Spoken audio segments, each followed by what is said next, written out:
ಜನ ಬರ್ತಾ ಇಲ್ಲ, ನಮ್ಮ ಜೇಬು ತುಂಬ್ತಾ ಇಲ್ಲ, ಬದುಕೋದು ಹೇಗೆ ಸ್ವಾಮಿ ಅಂತ ಕೇಂದ್ರ ಸರ್ಕಾರಕ್ಕೆ ಹಾಗೆ ರಾಜ್ಯ ಸರ್ಕಾರಕ್ಕೆ ಪ್ರಶ್ನೆಯನ್ನ ಮಾಡಿದ್ದಾರೆ ಜನರು.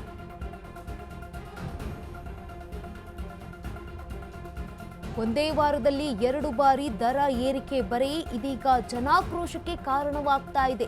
ಕೇಂದ್ರ ಬೆಲೆ ಏರಿಕೆ ಮಾಡುತ್ತಾ ಹೋದ್ರೆ ನಮ್ಮ ಗತೆ ಏನಾಗುತ್ತೆ? ಅಶ್ವವೇಗ ನ್ಯೂಸ್ನಲ್ಲಿ ಮೈಸೂರು ವಾಹನ ಸವಾರರ ಅಳಲು. ಕೇಂದ್ರ ದರ ಏರಿಕೆ ನೀತಿಗೆ ವಾಹನ ಸವಾರರು ಆಕ್ರೋಶ ವ್ಯಕ್ತಪಡಿಸುತ್ತಿದ್ದಾರೆ. ಡೀಸೆಲ್ ಪೆಟ್ರೋಲ್ ಬೆಲೆ ಏರಿಸಿದ್ರೆ ಹೇಗೆ ಬದುಕಬೇಕು ನಾವು ಅಂತ ಪ್ರಶ್ನೆ ಮಾಡಿದ್ದಾರೆ. ಸರ್ಕಾರ ನಮ್ಮನ್ನ ಕಾಯಬೇಕು, ಅದನ್ನ ಬಿಟ್ಟು ಕೊಲ್ಲಬಾರದು. EMI ಕಟ್ಟೋದಿಲ್ಲ,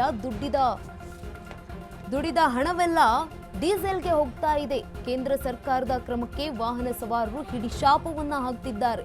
ಜನರ ಮೇಲೆ ದರ ಏರಿಕೆ ದಂಡ. ಈಗ ಕೇಂದ್ರದ ವಿರುದ್ಧ ಜನ ಕಿಡಿಕಾರ್ತಿದ್ದಾರೆ. ಜನ ಬರ್ತಾ ಇಲ್ಲ, ನಮ್ಮ ಜೇಬು ತುಂಬ್ತಾ ಇಲ್ಲ, ಬದುಕೋದು ಹೇಗೆ ಅಂತ ಪ್ರಶ್ನೆ ಮಾಡಿದ್ದಾರೆ. ವಾಹನ ಸವಾರರಿಗೆ ಕಳೆದ 3 ದಿನಗಳಿಂದ ಡಬಲ್ ಶಾಕ್ ಎದುರಾಗಿರ್ತಕ್ಕಂಥದ್ದು. ಕಳೆದ 2 ದಿನಗಳ ಹಿಂದೆಯಷ್ಟೇ ಪೆಟ್ರೋಲ್ ಡೀಸೆಲ್ ಬೆಲೆ ಸುಮಾರು 2 ರೂಪಾಯಿಗೂ ಅಧಿಕವಾಗಿ ಏರಿಕೆಯಾಗಿತ್ತು. ಇಂದು ಕೂಡ ಸುಮಾರು 90 ಪೈಸೆಯಷ್ಟು ಡೀಸೆಲ್ ಬೆಲೆ ಏರಿಕೆ ಆದರೆ 87 ಪೈಸೆಯಷ್ಟು ಪೆಟ್ರೋಲ್ ದರ ಏರಿಕೆ ಆಗಿರ್ತಕ್ಕಂಥದ್ದು. ಪೆಟ್ರೋಲ್ ಡೀಸೆಲ್ ಏರಿಕೆಯ ಬಗ್ಗೆ, ಬೆಲೆ ಏರಿಕೆಯ ಬಗ್ಗೆ ಮಾಹಿತಿ ಮಾತನಾಡಿಸುವಂತ ಕೂಡ ಪ್ರಯತ್ನವನ್ನು ಮಾಡ್ತಾನೆ. ಏನ್ ಹೇಳ್ತಾರೆ ನೋಡೋಣ. ಸಾಮಾನ್ಯರು ಗಾಡಿ ಓಡಿಸೋದು ಹೆಂಗೆ ನಿಭಾಯಿಸೋದು ಇದೆಲ್ಲನೂ ದಿನದಿಂದ ದಿನಕ್ಕೆ ರೇಟ್ ರೈಸ್ ಆಗ್ತಾ ಇದ್ದಾರೆ. ಬೇರೆದಕ್ಕೆಲ್ಲ ಖರ್ಚು ವೆಚ್ಚ ಮಾಡೋದು ಹೇಗೆ, ಬೇರೆದನ್ನೆಲ್ಲ ನಿಭಾಯಿಸೋದು ಹೇಗೆ? ತೀರಾ ಅತಿ ಆಯಿತು. ಇದು ಅಗತ್ಯ ಇರಲಿಲ್ಲ. ಇನ್ನು ಬೇರೆದು ಇದೇ ಜಾಸ್ತಿ ಆದಮೇಲೆ ಇದ್ದಿದ್ದೆಲ್ಲ ಜಾಸ್ತಿ ಆಗುತ್ತೆ. ಟ್ರಾನ್ಸ್ಪೋರ್ಟೇಷನ್ ಜಾಸ್ತಿ ಆಗುತ್ತೆ, ವ್ಯವಸ್ಥೆಗೆ ಎಲ್ಲ ವ್ಯತ್ಯಾಸ ಆಗುತ್ತೆ. ಇದು ಹೇಗೆ ಸಾಧ್ಯ? ಸಾರ್ವಜನಿಕ ಬಸ್ಸಲ್ಲಿ ಎಲ್ಲೋ ನಿಲ್ಲಿಸಿದ್ರೆ ಅಲ್ಲಿಂದ ಅಲ್ಲಿಗೆ 1 ಕಿಲೋಮೀಟರ್ 2 ಕಿಲೋಮೀಟರ್ ಆಗುತ್ತೆ. ತಕ್ಷಣ ಬರಬೇಕಾಗತ್ತೆ, ಸ್ಕೂಲ್ಗೆ ಹೋಗ್ಬೇಕಾಗುತ್ತೆ, ಮನೆಗೆ ಬರಬೇಕಾಗತ್ತೆ, ಮಾರ್ಕೆಟ್ಗೆ ಹೋಗ್ಬೇಕಾಗತ್ತೆ, ಆಸ್ಪತ್ರೆಗೆ ಹೋಗ್ಬೇಕಾಗತ್ತೆ. ಗಾಡಿ ಬಳಸ್ತಲ್ಲೇ ಇರೋಕ್ಕೆ ಆಗೋದಿಲ್ಲ. ಕಷ್ಟ ಅಲ್ವಾ? ಸರ್ಕಾರ ಏನು ಹಿಂದೆ ಇತ್ತು ಅದನ್ನು ಮುಂದುವರ್ಸ್ಕೊಂಡು ಹೋಗಬೇಕು. ಇದ್ದಿದ್ದಲ್ಲಿ ಇತಿಮಿತಿಯಿಂದ ನಮಗೆ ಅವಕಾಶ ಮಾಡಿಕೊಡ್ಬೇಕು. ಅದೇ ಸರ್, ಈಗ ಜಾಸ್ತಿ ಆಗಿದೆ. ಗಾಡಿಗಳು ರೋಡ್ ಮೇಲೆ ಓಡಬೇಕು. ಈ ಥರ ಜಾಸ್ತಿ ಮಾಡಿ ಕೂರಿಸಿದ್ರೆ ನಾವು ಎಲ್ಲಿಂದ ಬಾಡಿಗೆ ಮಾಡೋದು? ಕಸ್ಟಮರಿಗೆ ಹೇಳಿದ್ರೆ ಕಸ್ಟಮರ್ಗಳೇನು ಜಾಸ್ತಿ ಕೊಡಲ್ಲ. ಹಿಂಗಾಗಿ ಕೂತಿದೆ. ಈಗ ಏನು ಮಾಡೋಕ್ಕಾಯ್ತಾ ಇಲ್ಲ. ಅದೇ ಸರ್, ಈಗ ಏನು ಅಂದರೆ ಬದುಕಟ್ಟ ಮಾಡೋಕ್ಕೆ ಕಷ್ಟ ಆಗ್ಬಿಟ್ಟೈತೆ. ಗಾಡಿಗಳು ಇಟ್ಕೊಂಡಿರೋರು EMI ಹಾಕೋದ, ಇಲ್ಲ ಗಾಡಿಗೆ ಡೀಸೆಲ್ ಹಾಕೊಂಡು ಓಡಿಸ್ಕೊಳ್ಳೋದ, ಹೆಡ್ತಿ ಮಕ್ಳೇ ಸಾಕೋದ, ಒಂದು ಗೊತ್ತಾಗ್ತಿಲ್ಲ. ಎಲ್ಲ ಸಿಕ್ಕಾಪಟ್ಟೆ ಜಾಸ್ತಿ ಅಂದರೆ ಜಾಸ್ತಿ. ಏನು ಸರ್, ಸರ್ಕಾರಕ್ಕೆ ಏನು ಹೇಳಂಗಿಲ್ಲ. ಅವರೇ ಇದೆಲ್ಲ ತಿಳ್ಕೊಂಡು ಅವರೇ ಅರ್ಥ ಮಾಡ್ಕೊಂಡ್ರೆ ಒಳ್ಳೇದು.